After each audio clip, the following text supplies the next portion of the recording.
Welcome to our next installment of some paper sculpture that we're working on. These are some of the items that you're probably going to need.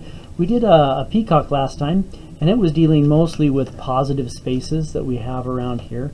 Positive space, you cut out the head, the positive space for the tail. This next one we're going to try has some negative spaces with it, so it'll be a little bit different on that construction, but it should go fairly well for us. So a little bit of tape for taping the sculpture together when we're done. Set that off to the side. Scissors, of course, for cutting that out. That will be helpful. Pencil for drawing, and colors, crayons, for getting our paper the color we want. So I think I'm going to do that first. We're going to make a rhinoceros, and so I'm trying to think what makes a good rhinoceros color. There's some gray colors there, maybe there's some black, and maybe some brown in there too. Maybe those will work for us as we start to work with those. So I need the side colored. I have a protective sheet right here, so that I can put over here and go along the edges and that sort of a thing.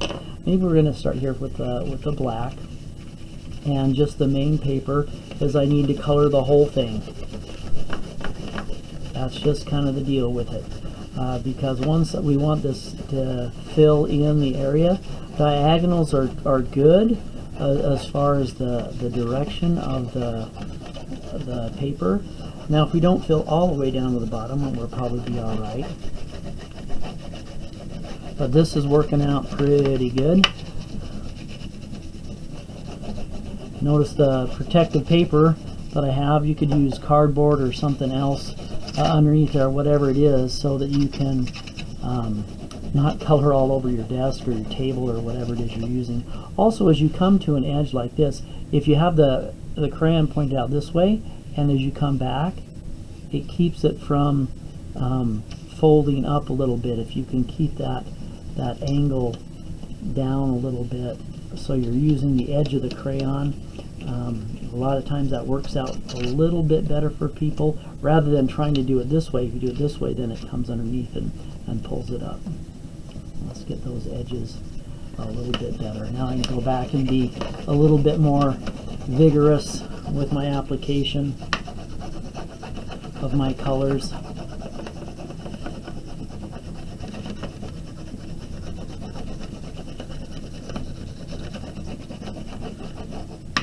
And it's pretty loose right now. I'm trying to be fairly even in coloring with those. So at the very, very bottom, I don't need to worry about too terribly much with that. And so that has a pretty good color to it. Where'd that brown go? There it is. I think the brown will have some nice color. I'm turning it a little bit sideways here, just because it's going to be easier for me to go this way. And so I'm making a crosshatch pattern with this one. Once again, for these edges over here, if I have the point going towards the edges, I go out and I come back like this.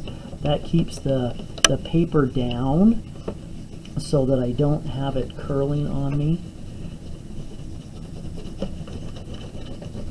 And this will have a nice textured look to it with the cross-hatching. Cross-hatching meaning shading this way on that one. I'm going to turn this a little bit this way now. Now I can come back in here on this side, and once again, notice the tip of the crayon pointing out this way, so as I come back over the edge of the paper, it's not getting curled and beat up and broken and that sort of a thing. And it's putting a nice even value application of the crayon here. One way around this is if you happen to have some colored paper that's colored on one side and then white on the other side, you don't have to do this as much, but I do not have that luxury, and so I have to put the color in there because I do want it to have the color of the rhinoceros we're going to be making. There we go. That's putting some nice stuff in there, huh? Crackle, crackle goes the watercolor paper. I guess the main reason I wanted you to see this is because, I mean, it doesn't take that much time, really, to be able to value your paper on that and get it the value we're looking for. So I got some browns, I got some of that. I suppose if I wanted to be covering a lot or something like that. This is that gray, right, that I had. But I'm just going with some horizontals as well. That just makes a little bit stronger of a fill on what we're doing. But I don't need as much of that stuff. That's kind of blending those others together. So now I have the paper ready to go. I don't need that piece over here anymore, and now I'm ready to start with the initial folds for this particular assignment. So what I want to do is fold it in half. This is very similar to the when we're working with the peacock. Okay, so if I just match it up there so that these edges are the same, I can hold it in place, and I can just take that out and I can put a crease on it like that. Okay, open her back up again. Take this side, bring it in towards the middle where that crease is, and you can fold this up like that and just kind of push it so you know right where it is, and then holding it in place and putting down that crease. Now I'm going to bring this one up and in as well, and I can push it right into the very edge, and I'm looking down here at the bottom to make sure that this lines up properly and evenly, kind of like that, and then pushed out the middle, bring it down, bring it up. Okay, this is where I can do my drawings. So we're going to start out with doing a drawing of the bottom of our rhinoceros, and so I want his body to take up everything to take up about this much space, I guess, on that. So I'm trying to decide where to start, and so about a third of the way down.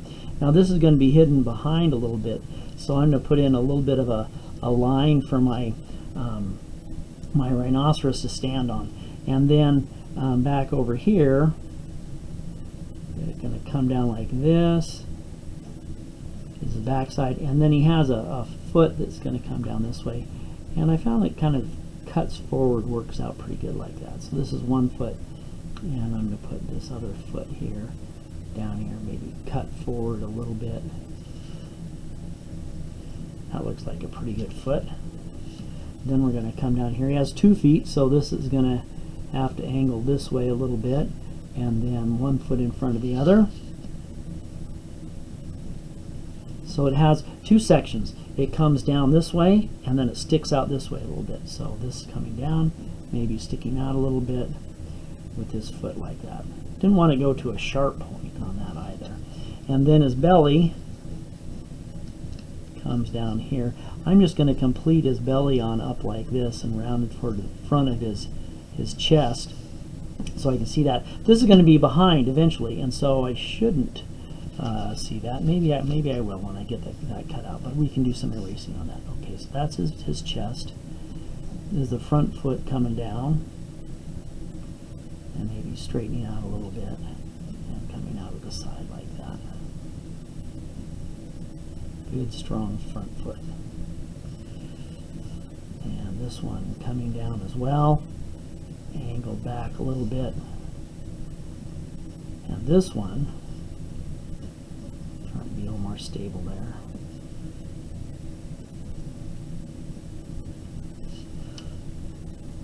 So there we go. Now we have a good strong area here for the foot. Now I'm going to take and I'm just going to clean up these edges. This is a little preliminary guideline, so I knew how far he was on that. I can erase that.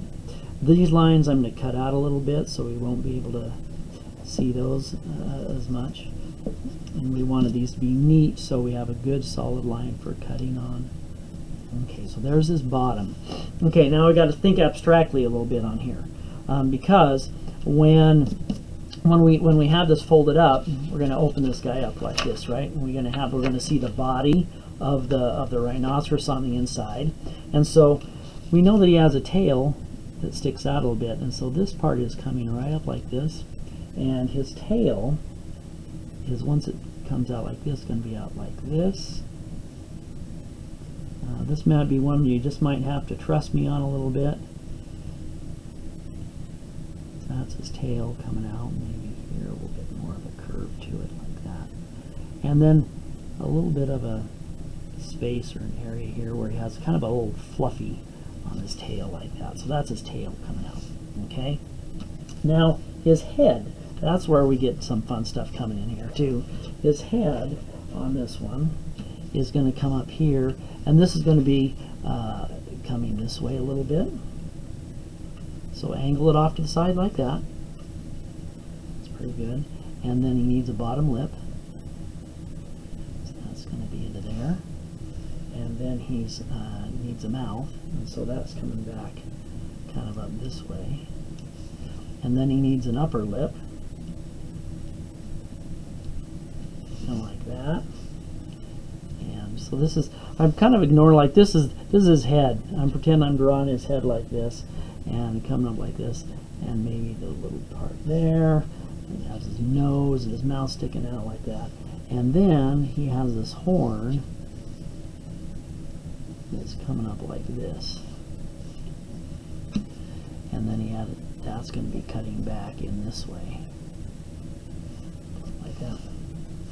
Okay, so if we're ignoring that, it's like this is, he's following himself around a little bit on that one. So we have the front part of his head like that. Then what I'm going to do is I'm going to open this up a little bit like this. Now I can sit, and ignoring this bottom stuff over here, I can put in his tail so I can see it a little bit more. And the other thing I can do, if I need to come back and make some adjustments over here as I start to draw this in, I can do that.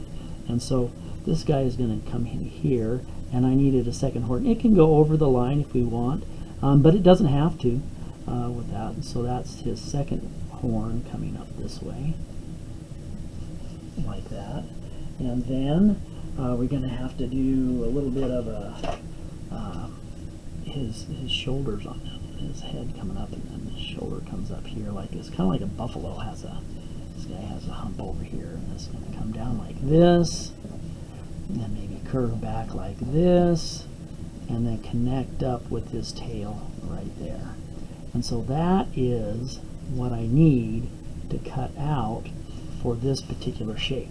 Okay, I'm going to take a little bit of this off there, so that's clean.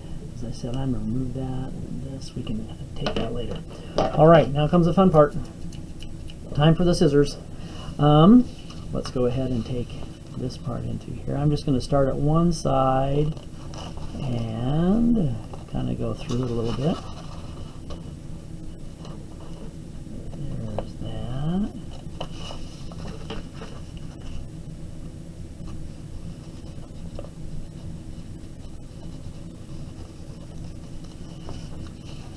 Rotate her around. Straight cut there.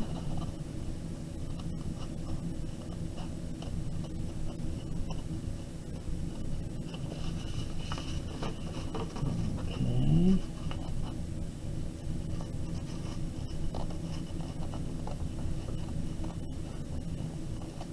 If you just take little nibbles out of it, it should work out okay for you. These are the harder parts down here on the bottom of the feet and that, so don't worry too much.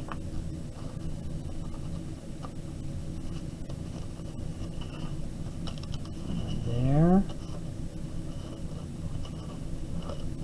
And now this is going to come a little bit curved.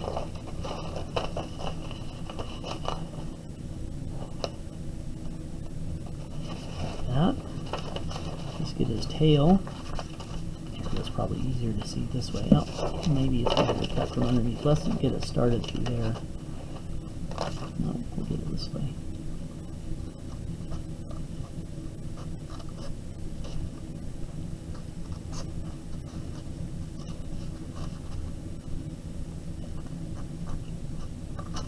We got some good nibbles there. This part is not a keeper, so I'm going to just take this and follow this around.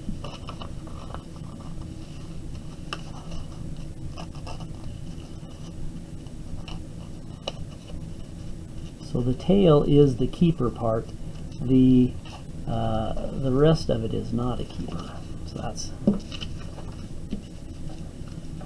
I just want to be able to cut from this angle too. I got to be careful not to whack off the tail here, but I think I'll be able to. Okay, there we go. That's looking pretty good. That's a little more pronounced than what I want there, so I think I'm going to trim this down just a little bit. There we go. Now we can go hippity-skippity along our way this way.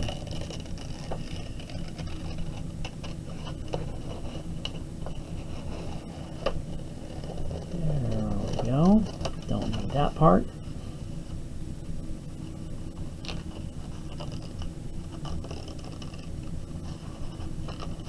It's a little bit easier here when you're thinking about the positive shapes. The positive shapes being here, the horn is a positive, right? That's a part that's on the upper part here. But the feet down here are a negative space that we're doing, and that's what makes this kind of an interesting sort of a sculpture, is utilizing that positive and negative space. We utilize the positive when it's cut out, and we utilize the negative also with the cutout, but the negative is what's going to make up our feet.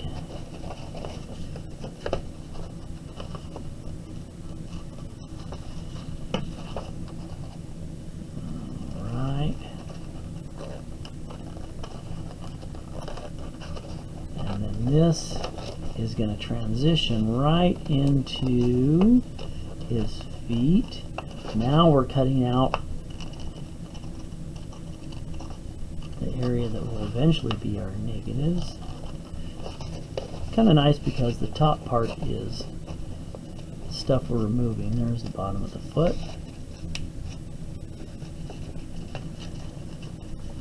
I realize it's kind of a blind cut on that, but that'll work.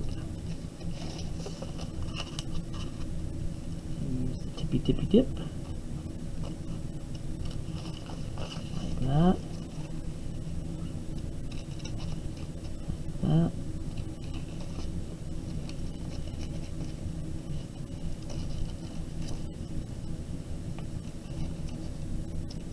I want it to be straight. This one comes up a little bit. Like that. And this part should be able to come right into there. I can move that. Okay, for the last little cleanup things here, I had some pencil lines I don't want here.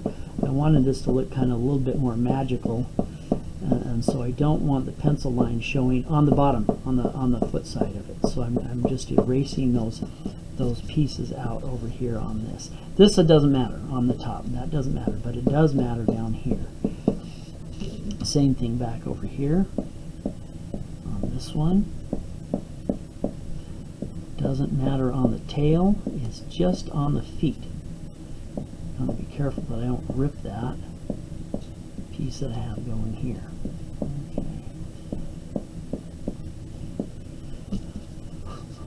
Okay, what I want to do right now is, let me get this centered here so you kind of see it. We're going to fold this back for a second so you can see everything. Hold on, let's make this kind of smooth like that. So the drawing that you're trying to make, if you're just thinking about drawing on the one side of the paper, that's the drawing that you're going to be making. I'll just hold it there for a few seconds. So if you want to pause the video right here and just kind of look at that, put that, have that screenshot kind of there for you, and start drawing on your own paper on the back side. That is a perfectly fine way to do this particular drawing. And so that's what you're trying to draw with that. Okay, now let's make it a little bit more magical, hopefully, and that's where we're going to turn it over to here. And this piece is going to fold over. This piece is going to fold over like that. Now we start to see where the positive and the negative is in there. What I mean by negative is, notice here that the feet are formed by cutting out and making negative shapes on that one. Where the body, the upper part, is the positive. It's solid, it's there, but the feet is empty. It's not there on the space behind it. Okay, time for Mr. Tape. Okay, let's see how much I need. Looks like we're pretty good here. So I'm going to take this, flip it over, put my piece of tape right like that, peel it up. I'm going to take this one and put it right on top of it so we can't see that seam. Cozy right up next to it, just like that. I realize this is off to the side. Okay, so now we have the tape on there. Now let's do what we did with the other one. We want it to be kind of a square from the top, right? So we want it, when we're looking down on the top, this is what we want to have happen with it. And so we see that that's a squared sort of a look. And so what we see from the front, once we do that, is this sort of a shape here, where we have our rhinoceros with the top part of him being a positive cutout, and then the bottom of him being a negative cutout. That's our goal. That's what we're trying to do, is this guy right here like that. And kind of an interesting looking rhinoceros. And there you go. I hope you enjoyed. Thanks.